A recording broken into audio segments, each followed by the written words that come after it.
ஜய ஜய சங்கர ஹர ஹர சங்கர.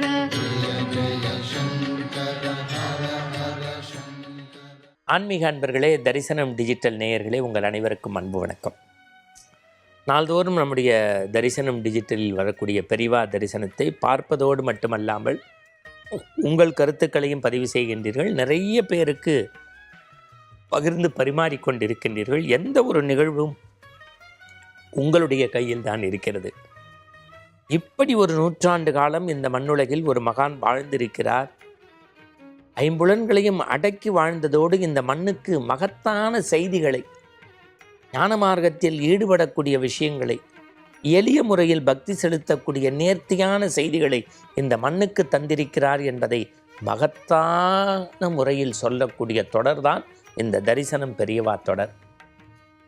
இன்னைக்கு நம்ம பார்க்க போகிறது ஹரிநாராயண துரித நிவாரண. என்னது? ஹரிநாராயண துரித நிவாரண. இது கொஞ்சம் வித்தியாசமாக இருக்குமே உங்களுக்கு. கேசவா நாராயணா மாதவா கோவிந்தா விஷ்ணு மதுசூதனா திருவிக்கமா வாமனா ஸ்ரீதரா ஸ்ரீகேஷா பத்மநாபா தாமோதரா தெரியும்.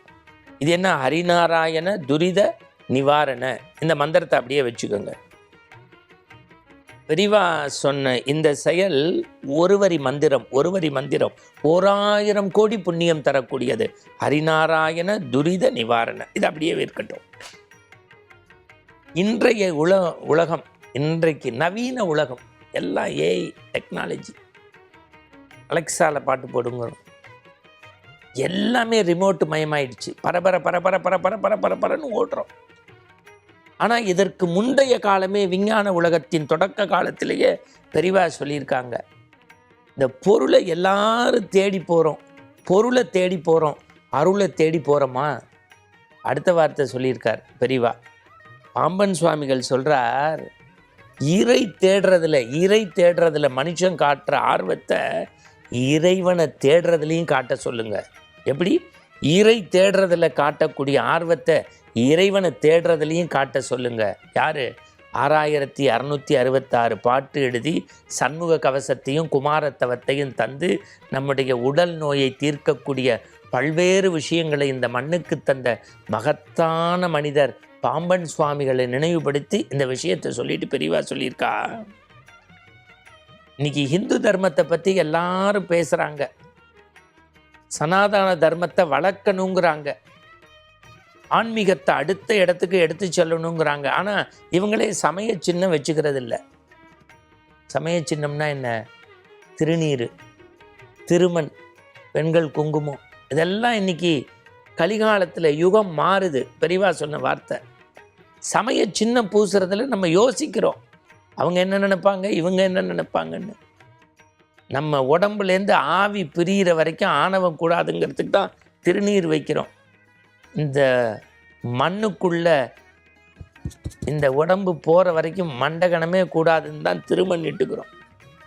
அதனால தான் நம்முடைய முன்னோர்கள் மந்திரமாவது நீர், வானோர் துதிக்கப்படுவது நீர், சமயத்துள்ளது நீருன்னா, நீரில்லா நெற்றி பால் அப்படின்னா பெரிவா சொல்கிற செய்தி.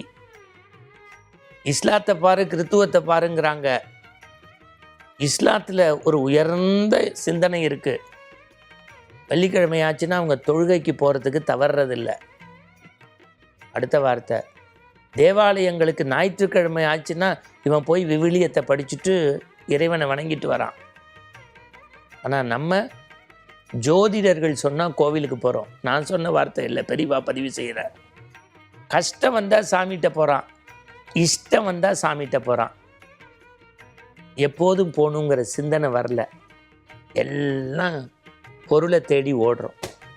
இப்படி சொல்லிகிட்டே வந்த பெரியவா, பெண்கள் இன்னைக்கு பட்டம் வாங்கி சட்டம் ஏற்றி பாரினில் உயர்ந்து வந்திருப்பது மகிழ்ச்சி தான்.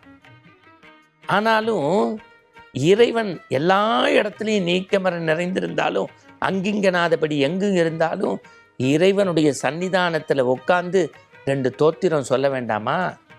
ஒரு விஷ்ணு சகஸ்ரநாமம், ஒரு லலிதா சகஸ்ரநாமம், ஒரு அனுமன் சாலிசா, ஒரு கந்தசஷ்டி கவசம், ஒரு சிவபுராணம், ஒரு காயத்ரி மந்திரம் சொல்லக்கூடாதா? சொல்ல வேண்டாமா? இதையெல்லாம் சத்சங்கம் மாதிரி அன்னைக்கு வந்த எல்லார்ட்டையும் சொல்லியிருக்கார். அதை கேட்டோன்னே ஒரு மாமி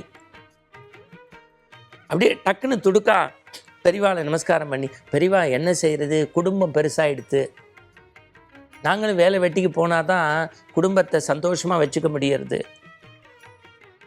எங்களால் சுந்தரகாண்டம் உட்காந்து படிக்க முடியல, லலிதா சகஸ்ரநாமம் சொல்ல முடியல, ஆனாலும் பெரியவா நீங்கள் ஏதாவது அப்படி நாங்கள் சுலபமாக சொல்கிற மாதிரி ஏதாவது ஒரு வரி மந்திரம் சொல்லுங்களேன், சுலபமாக சொல்கிற மாதிரி ஒரு வரி மந்திரம் சொல்லுங்களேன், அதை ஒரு நாளைக்கு 108 தடவை நாங்கள் சொல்லி புண்ணியத்தை தேடிக்கிறோம். இவங்க சொன்னதில் உள்ள நியாயம் பெரியவாளுக்கு பட்டது. ஆனால் பெரியவா சொல்கிறா, சமய சின்னம் வச்சுக்கிறதுக்கு வீட்டுக்கு வந்தால் குங்குமம் கொடுக்கறதுக்கு ஒன்றும் தடை கிடையாதே, அதுக்கு ஒன்றும் நேரம் தனியாக செலவு பட வேண்டாமே, நீ உன்னைய பிரகடனப்படுத்திக்கிறதுல ஏன் அச்சப்படுற, சமய சின்னம் வச்சுக்கோ, ஆனால் நீ சொன்ன மாதிரி ஒரு மந்திரம் சொல்லித்தரேன், அதை எல்லாரும் அவளுக்கு நேரம் கிடைக்கும் போதெல்லாம் சொல்லிகிட்டே இருக்கோ. பெரியவா சொல்கிற மந்திரம் ஹரிநாராயண துரித நிவாரண பரமானந்த சதாசிவ சங்கர. என்ன வார்த்தை பாருங்க, ஹரிநாராயண துரித நிவாரண பரமானந்த சதாசிவ சங்கர. இதை எப்பெல்லாம் நேரம் கிடைக்கும் போது சொல்லுங்கன்னார். நான் என்ன கேட்குறேன், நம்மளால் 108 முறை வேறு மந்திரங்கள் சொல்ல தெரியல, ஒரு புத்தகத்தை பார்த்து படிக்க முடியல, கவலைப்பட வேண்டாம். சமய சின்னம் பூசுறதுல நம்ம எதுவும் சங்கடப்படணுமா? இந்த மந்திரம் சொல்கிறதுல சங்கடமா? பெரியவா சொல்கிறார், சின்ன சின்ன விஷயம் செய்யி. இன்றைக்கி காலைல தூங்கி எந்திருந்தோன்னே ப்ரஷ் பண்ணிவிட்டு விபூதி வச்சுக்கோ, இன்றைக்கி யார்கிட்டையும் பொய் சொல்ல மாட்டேன்னு உறுதி எடுத்துக்கோ, குளிக்காமல் அன்னத்தில் கை வைக்க மாட்டேன்னு நினைக்கோ, சாமி நமஸ்காரம் பண்ணாமல் வெளியில் போக மாட்டேன்னு நினைக்கோ, தாய் தந்தையை வணங்காமல் எதையும் செய்ய மாட்டேன்னு நினைய, டெய்லி 3 வேளை சந்தி பண்ணுவேன்னு நினை, அம்மா அப்பாவை நமஸ்காரம் பண்ணுவேன்னு நினை, ஆஃபீஸ்க்கு போனால் எந்த பணியும் தொட்டு கும்பிட்டு அந்த வேலை பார்ப்பேன்னு நினை. இது எல்லாத்தையும் விட பெண்கள் குளிச்சுட்டு சமையல் பண்ணுங்கோ, காக்காய்க்கு ஒரு படி அன்னமாவது வைங்கோ. நிறைய எல்லாருக்கும் வாரி வழங்கணும்னு அவசியம் இல்லை. கார்த்தால நீங்கள் அரிசியை சமையலுக்கு எடுத்து போடும்போது ஒரு டின்னில் பிடி அரிசியை எடுத்து போடுங்கோ, பிடி அரிசியை எடுத்து போடுங்கோ, 30 நாளில் சேர்ந்துடும். அதை ஒரு கோவில் குளம் இல்லாத வாளுக்கு கொடுங்கோ, ஈந்து கொடுத்து மகிழுங்கோ, நன்னா இருக்கும். இப்படி பெரியவாளுடைய கட்டளைகள் வாழ்க்கையில் பின்பற்றினோம்னா அதுதான் உண்மையான இந்து தர்மம். மீண்டும் நாளை சந்திப்போம். வணக்கம். ஜெய சங்கர ஹர ஹர சங்கர.